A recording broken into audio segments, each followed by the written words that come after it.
Film की शुरुआत league of shadows के फॉर्मर मेंबर बेन को दिखाते हुए होती है। उसने चेहरे पर ब्रीदिंग डिवाइस लगाया था। वो परमाणु वैज्ञानिक डॉक्टर पावेल को किडनैप करने के लिए अपने साथियों के साथ सीआईए एजेंट के प्लान पर हमला करता है और अपने प्लान के मुताबिक सभी को मारकर डॉक्टर पावेल को अपने प्लेन में लेकर चला जाता है। लेकिन उनके एक साथी को सीआईए एजेंट के प्लेन में रुकने के लिए कहता है ताकि उनके साथी को देखकर पुलिस वालों को लगे कि डॉक्टर पावेल प्लेन दुर्घटना में मारा गया। दूसरी तरफ हमें दिखाया जाता है कि हार्वे डेंट के मरने के 8 साल बाद गौतम शहर पूरी तरह से बिना अपराध का बन गया था और सबका मानना था कि ये सिर्फ हार्वे डेंट की वजह से हुआ है। हार्वे डेंट सभी लोगों के लिए एक हीरो बन चुका था और बैटमैन ने हार्वे डेंट को मारा था, इसलिए बैटमैन सभी लोगों के लिए एक खूनी दरिंदा बन चुका था। पर असली बात जेम्स गॉर्डन को ही पता थी कि बैटमैन ने कोई अपराध नहीं किया था। दरअसल हार्वे डेंट ने 5 लोगों को मार दिया था और उनमें से 2 पुलिस वाले थे। और अगर ये बात सबके सामने आती तो लोगों का अच्छाई के ऊपर से भरोसा उड़ जाएगा और बैटमैन ने हार्वे डेंट के सारे इल्जाम खुद पर लिए थे ताकि हार्वे डेंट सबके सामने हीरो बनकर रहे और जेम्स गॉर्डन ये सारी बात सीक्रेट रखते हैं। उसके बाद हमें ब्रूस वेन का घर दिखाया जाता है जो बैटमैन होता है। वो 8 साल से उसके रूम से बाहर नहीं निकला था। वो काफी कमजोर हो चुका था, उसके नाखून बड़े हो चुके थे और चोट लगने के कारण वो एक स्टिक के सहारे चलता है। उसके रूम में वही जा सकता है जो उनके लिए खाने पीने का सामान ले जा सकता है। ब्रूस के लिए एक सर्वेंट खाना लेकर जाती है जिसका नाम सेलिना होता है। वो खाना रखकर वहाँ पर कुछ ढूंढ रही थी, तभी वहाँ पर ब्रूस वेन आ जाता है। वो उसके गले में मोतियों का हार दिखता है जो उसके माँ के पास भी सेम नेकलेस था, लेकिन बाद में वेन को पता चल जाता है कि उसने नेकलेस को चुराया है। पर तभी सेलिना वेन को गिरा कर वहाँ से भाग जाती है। उसके बाद अल्फ्रेड ब्रूस के पास आ जाते हैं। तब वेन उसे कहता है कि यहाँ पर चोरी हो गई है और अपने जो सर्वेंट को खाना लेकर भेजा था वो यहाँ पर फिंगरप्रिंट के निशान लेने के लिए आई थी। अगले दिन ब्रूस वेन अपनी सीक्रेट जगह पर सेलिना के बारे में इंफॉर्मेशन ढूंढ रहा था। तभी उसे पता चलता है कि सेलिना ने कई रईसों को लूटा है और उसके ऊपर कई सारे इल्जाम है जैसे कि चोरी, लूटमार। अल्फ्रेड कहता है कि वो हार को बेचे इससे पहले हमें पुलिस को बता देना चाहिए, लेकिन ब्रूस वेन कहता है कि वो नेकलेस के पीछे नहीं थी बल्कि उसे फिंगरप्रिंट के निशान चाहिए थे। उसके बाद हमें सेलिना को दिखाया जाता है जो फिंगरप्रिंट का सौदा करने के लिए एक आदमी से मिलती है और उसके बदले उसे बहुत कुछ चाहिए था, पर वो आदमी उसे धोखा देता है और उसे गन पॉइंट पर लेता है। पर सेलिना ने पहले पुलिस को वहाँ पर बुला लिया था। पुलिस वहाँ पर आते ही उनके ऊपर गोलियां चलाना शुरू कर देती है, लेकिन मौका मिलते ही सेलिना वहाँ से भाग जाती है। तभी वहाँ पर जेम्स गॉर्डन आता है और उन्हें एक टनल नजर आता है। वो उसके अंदर जाके देखते हैं। तभी वहाँ पर एक गैंग उनके ऊपर फायरिंग करती है। वो जेम्स गॉर्डन के सिर पर मारकर उसे बेहोश करते हैं और उनके बॉस के सामने लेकर जाते हैं। तभी यहाँ पर हमें बेन को दिखाया जाता है। वो जेम्स गॉर्डन की तलाशी लेने के लिए कहता है, पर तभी जेम्स गॉर्डन होश में आकर पानी के बहाव में कूदकर वहाँ से बाहर निकल आते हैं। इंस्पेक्टर जॉन को उनकी लोकेशन मिल जाती है। जेम्स गॉर्डन जख्मी हालत में थे, इसलिए उन्हें हॉस्पिटल में लेके जाते हैं। अगले दिन इंस्पेक्टर जॉन ब्रूस वेन से मिलने के लिए आता है। दरअसल उसे पता था ब्रूस ही बैटमैन है। जॉन एक अनाथ था और उसका बचपन उसी अनाथ आश्रम में गुजरा जहाँ वेन इंटरप्राइजेस से फंड जाता था। पर ब्रूस वेन 8 सालों से अपने घर से बाहर नहीं निकला था, इसलिए अब अनाथ आश्रम नहीं चलता क्योंकि वहाँ पर अब कोई चैरिटी नहीं आती। जॉन ब्रूस वेन को कहता है कि गौतम शहर के हालत ठीक नहीं है और गौतम शहर को आपकी जरूरत है, और जाते वक्त कहता है कि आपने हार्वे डेंट के इल्जाम खुद पर क्यों लिए ये नहीं पता, पर मुझे अभी भी बैटमैन पर भरोसा है। जॉन जाने के बाद ब्रूस वेन अल्फ्रेड से कहता है कि ऐसी क्या वजह थी कि अनाथ आश्रम में दान देना बंद कर दिया। तब अल्फ्रेड कहता है कि दरअसल अनाथ आश्रम में दान वेन इंटरप्राइजेस के मुनाफे से दिया जाता था। मुनाफा हुआ तो दान किया जा सकता है। उसके बाद ब्रूस वेन अपने घर से बाहर निकलने का फैसला करता है और उसके चेकअप के लिए डॉक्टर से अपॉइंटमेंट लेने के लिए कहता है और उसे हॉस्पिटल में लेने के लिए कहता है जिस हॉस्पिटल में जेम्स गॉर्डन है। अगले दिन ब्रूस वेन डॉक्टर के पास जाता है। डॉक्टर ब्रूस वेन को कहते हैं कि तुम्हारे दिमाग के टिश्यू को नुकसान पहुंचा है और अभी भी पूरे शरीर में चोट के दाग भरे हुए हैं, इसलिए मैं शहर में जाने की इजाजत नहीं दे सकता। जेम्स गॉर्डन उसी हॉस्पिटल में थे। ब्रूस वेन एक मास्क पहनकर जेम्स गॉर्डन से मिलने के लिए जाता है। दरअसल जेम्स गॉर्डन को पता नहीं था कि ब्रूस ही बैटमैन है। जब बैटमैन जेम्स गॉर्डन से मिलता है तब जेम्स उसे कहते हैं कि बैटमैन को फिर से गौतम शहर में वापस आना होगा क्योंकि उन्होंने जहाँ अपराध को दफनाया था वहीं से अपराध फिर से बढ़ गए। दरअसल जेम्स गॉर्डन ने उसी टनल में एक गैंग को देखा था और उन्हें लगता है कि वहाँ पर जरूर कुछ अनलीगल तरीके से गलत काम हो रहा था, इसलिए वो बैटमैन को फिर से शहर में लौटने के लिए कहते हैं। ये सुनकर बैटमैन वहाँ से चला जाता है। उसके बाद ब्रूस वेन अपनी कंपनी के सीईओ फॉक्स से मिलता है। वो जानना चाहता था कि उसकी कंपनी इतनी लॉस में क्यों चली गई। तभी फॉक्स कहता है कि अपने वेन एंटरप्राइजेस के सारे पैसे एक प्रोजेक्ट में इन्वेस्ट किए थे, पर आप गायब हो गए, तो सारा पैसा डूबना ही था। फॉक्स को पता था कि वही बैटमैन है, क्योंकि वही बैटमैन के सूट और सारी चीजों को संभालता था। उसके बाद फॉक्स ब्रूस को एक फ्लाइंग ऑब्जेक्ट दिखाता है और कहता है कि इसका नाम दी बैट है और इसे शहर के भीड़ और बिल्डिंग के बीच में से आसानी से चलाया जा सकता है, पर ये ऑटो पायलट नहीं है। इसे चलाने के लिए किसी न किसी को इसमें बैठना होगा। अगले सीन में हम देखते हैं कि बेन और उसके साथी गौतम शहर के स्टॉक एक्सचेंज पर हमला करते हैं और ब्रूस वेन का फिंगरप्रिंट का यूज करके सारे गलत शेयर खरीद लेते हैं। दरअसल सलीना ने जिसके साथ फिंगरप्रिंट का सौदा किया था वो बेन का ही आदमी था और बेन चाहता था कि वेन इंटरप्राइजेस पूरी तरह से कंगाल हो जाए। तभी वहाँ पर पुलिस आती है और वो इंटरनेट के केबल को काट देती है ताकि इंटरनेट की स्पीड कम हो सके।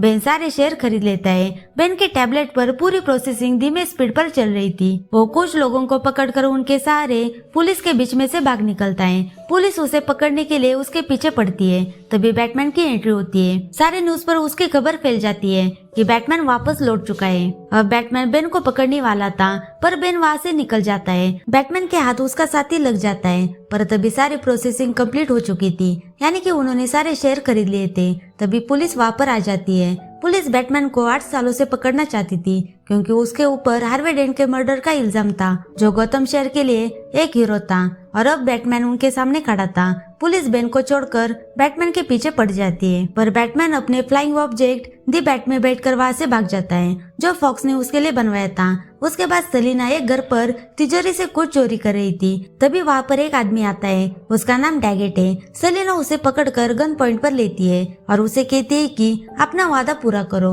और वो प्रोग्राम जिसका नाम नया तौर है वो उसे मांगती है। दरअसल सलीना ब्रूस वेन के फिंगरप्रिंट का सौदा करने के लिए जिस आदमी के पास गई थी और उसने धोखा दिया था, असल में सलीना को उस फिंगरप्रिंट के बदले वो प्रोग्राम चाहिए था। दरअसल प्रोग्राम एक ऐसा सॉफ्टवेयर था जिसमें सारे क्रिमिनल के रिकॉर्ड को हटाया जा सकता है, पर वो आदमी कहता है कि ऐसा कोई प्रोग्राम बना ही नहीं। असल में डैगेट वेन इंटरप्राइजेस को पूरी तरह से डुबाना चाहता है और उस कंपनी का सीईओ बनना चाहता है, और उन्होंने सलीना से झूठ बोलकर उससे ब्रूस वेन के फिंगरप्रिंट चोरी करवाए थे। सलीना उससे बात कर रही थी। तभी डैगेट के आदमी वहाँ पर आते हैं और इससे पहले वे सलीना के ऊपर हमला करते। तभी बैटमैन आके उसे बचाकर अपने साथ लेकर जाता है। वो दोनों एक जगह पर रुक जाते हैं। बैटमैन सलीना से पूछता है कि तुम्हें ब्रूस वेन के फिंगरप्रिंट के निशान क्यों चाहिए थे और उसका क्या किया। तभी सलीना कहती है कि मैंने डैगेट को बेच दिए एक ऐसी चीज के लिए जो है ही नहीं, उन्होंने उसे बेवकूफ बनाया था। बैटमैन कहता है कि वो लोग उस फिंगरप्रिंट का क्या करेंगे। सलीना कहती है कि पता नहीं, पर डैगेट को शेयर मार्केट में काफी दिलचस्पी है, और जब बैटमैन की नजर दूसरी तरफ जाती है तब सलीना वहाँ से भाग जाती है। अगले दिन न्यूज़पेपर में आता है कि ब्रूस वेन ने जिन जिन शेयर को खरीदा था वो सारी कंपनियां डूब चुकी है और ब्रूस वेन अब पूरी तरह से कंगाल हो चुके हैं। ब्रूस वेन फैसला करता है कि 8 साल पहले उसने जिस प्रोजेक्ट को स्टार्ट किया था और अपना सारा पैसा उसमें लगाया था, वो परमाणु रिएक्टर डैगेट के हाथ न लग जाए, इसलिए वो मेरिंडा नाम के लेडी से मिलता है। वो एक कामयाब बिजनेस वूमन थी और उसे वेन इंटरप्राइजेस का सीईओ बनाता है ताकि वो वेन इंटरप्राइजेस को और इस रिएक्टर को अपने कंट्रोल में ले सके। लेकिन जब मीटिंग में डैगेट को पता चलता है कि सीईओ मिरिंडा को बना दिया है तो उसे बहुत गुस्सा आता है। वो बाहर आकर बेन पर गुस्सा निकालता है और कहता है कि मैंने तुम्हें अच्छे खासे पैसे दिए थे, पर हमने जो चाहा था वैसा कुछ हुआ नहीं। पर बेन उसे कहता है कि मैंने जो चाहा था बिल्कुल वैसा ही हो रहा है, और बेन डैगेट को मार देता है। वही ब्रूस वेन सलीना से मिलता है और कहता है कि जो उसे चाहिए वो मेरा दोस्त बैटमैन तुम्हें दे सकता है। सलीना को नहीं पता था कि वही असली बैटमैन है, और आगे वेन उसे कहता है कि पर इसके बदले उसे बेन का पता चाहिए और आज रात उसे एक जगह पर मिलने के लिए कहता है। दूसरी तरफ रात में मिरिंडा ब्रूस वेन को मिलने के लिए आती है। वो दोनों एक दूसरे के काफी करीब आ जाते हैं। उसके बाद ब्रूस वेन बैटमैन का सूट पहनकर सलीना से मिलने के लिए चला जाता है, क्योंकि सलीना को बेन के अड्डे के बारे में पता था। वो दोनों उस अड्डे पर जाते हैं, पर तभी सलीना उसे धोखा देती है। दरअसल बेन का ट्रैप था कि सलीना उसे उसके अड्डे पर ला सके। उन दोनों के बीच जबरदस्त फाइट होती है। बेन बैटमैन पर भारी पड़ रहा था। वो उसे बुरी तरह से मारता है और उसके सारे हथियार भी उसके कब्जे में थे। बैटमैन बेहोश हो जाता है, पर जब उसकी आंख खुलती है तो वो एक कुएं में था और अल्फ्रेड ने बेन को बताया था कि उस कुएं में बेन का बचपन गुजरा था, जहाँ लोगों को मरने के लिए छोड़ दिया जाता है और उसमें से आज तक कोई निकल नहीं पाया सिवाय बेन के। बेन अब ब्रूस वेन को मारने से पहले गौतम शहर को तबाह करना चाहता है और उसे वही छोड़कर वेन इंटरप्राइजेस में दाखिल होता है। बेन उस रिएक्टर को एक्टिवेट करना चाहता है। वो सीओ मिरिंडा और फॉक्स को अपने कब्जे में लेता है और उस रिएक्टर को न्यूक्लियर बम में बदलने के लिए कहता है, पर फॉक्स उसे मना कर देता है। पर बेन उन्हें रिएक्टर को एक्टिवेट करने के लिए मजबूर करता है। उसके बाद बेन गौतम शहर के रूबी मैच के दौरान बेन वहाँ पे ब्लास्ट करता है। इसकी वजह से ग्राउंड गिर जाता है और पुलिस बेन को ढूंढते हुए एक टनल में जाते हैं, पर बॉम्ब ब्लास्ट की वजह से वो टनल में फंस जाते हैं। उसके बाद बेन सबके सामने आता है, जो सारे शहर को लाइव दिख रहा था, और वो कहता है कि ये कुछ भी नहीं है, मेरे पास इससे भी ज्यादा खतरनाक न्यूक्लियर वेपन है जिसका असर कई मील तक होगा, जो डॉक्टर लियोनेडी उसे बंद कर सकता है, जो परमाणु वैज्ञानिक है। बेन उसे सबके सामने लाकर उसे जान से मार देता है और कहता है कि बॉम्ब कभी भी फट सकता है। उसके बाद बेन जेम्स गॉर्डन का लेटर सबके सामने पढ़ता है, जिसमें लिखा था कि बैटमैन ने हार्वे डेंट को नहीं मारा था, बल्कि हार्वे डेंट एक मुजरिम था और बैटमैन ने उसके इल्जाम अपने ऊपर लिए थे ताकि इस शहर का हार्वे डेंट पर जितना भरोसा था वो कभी न टूटे। अब सारे शहर को असलियत पता चल चुकी थी। बेन सारे कैदियों को जेल से छुड़वाता है और कहता है कि ये सारा शहर तुम्हारा है, जुर्म से लड़ने के लिए जुर्मी काम आएगा। सारे शहर के लोग बेन की वजह से डरकर अपने घर से बाहर नहीं निकलते, वो अपने आप को घर में कैद कर देते हैं। ऐसे ही 4 महीने गुजर जाते हैं। वही दूसरी तरफ बैटमैन जिस कुएं में था वहाँ पर और कई सारे लोग मौजूद थे। बैटमैन उस कुएं से बाहर निकलने की कोशिश कर रहा था, पर वो 2 बार असफल हो जाता है। तभी वो एक आदमी से पूछता है कि वो बच्चा इस कुएं से कैसे बाहर निकला। तभी वो कहता है कि उस बच्चे का जन्म इसी कुएं में हुआ था। जब उसकी माँ को इस कुएं में डाल दिया था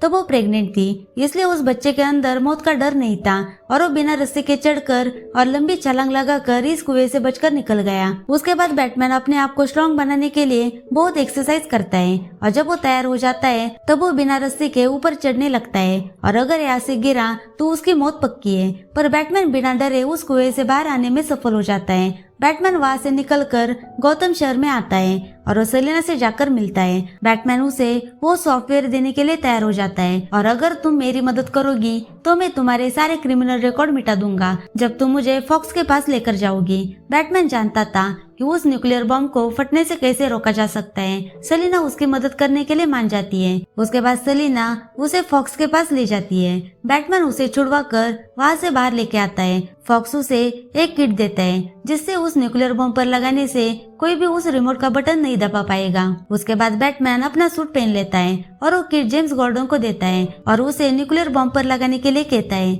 वही दूसरी तरफ बेन को पता चल चुका था कि बैटमैन उस कुएं से बाहर आ चुका है। तब उसे यकीन नहीं हो रहा था। जिस टनल में पुलिस वाले फंस चुके थे, बैटमैन उन सभी को उस टनल से बाहर निकाल देता है। उसके बाद बैटमैन सेलिना को अपनी बाइक देता है और उसे इस शहर के सारे सुरंग को ब्लास्ट करने के लिए कहता है ताकि बाहर जाने के सारे रास्ते खुल जाएंगे और सेलिना को कहता है कि जंग होने तक रुक जाओ। सेलिना कहती है कि मैं तुम्हारी मदद क्यों करूं, बल्कि तुम भी मेरे साथ चलो, तुम्हारी भी जान बच जाएगी। पर बैटमैन उसे कहता है कि मुझे तुम पर यकीन है, तुम ऐसा कभी नहीं करोगी। लेकिन सेलिना कहती है कि मैं उस सुरंग को ब्लास्ट करके वहाँ से निकल जाऊंगी। सेलिना जाकर सारे सुरंग को उड़ा देती है। अब सारे पुलिस वाले बेन के लोगों पर हमला करते हैं। वहाँ पर बेन और बैटमैन के बीच जबरदस्त फाइट होती है, लेकिन बैटमैन पहले से भी बहुत ताकतवर बन चुका था। वो बेन के ऊपर हावी हो जाता है। तभी बेन ने जो ऑक्सीजन मास्क पहना हुआ था वो डैमेज हो जाता है, जिससे बेन को सांस लेने में तकलीफ होती है। बैटमैन उसे पकड़कर कहता है कि न्यूक्लियर बॉम्ब का रिमोट कहाँ पर है।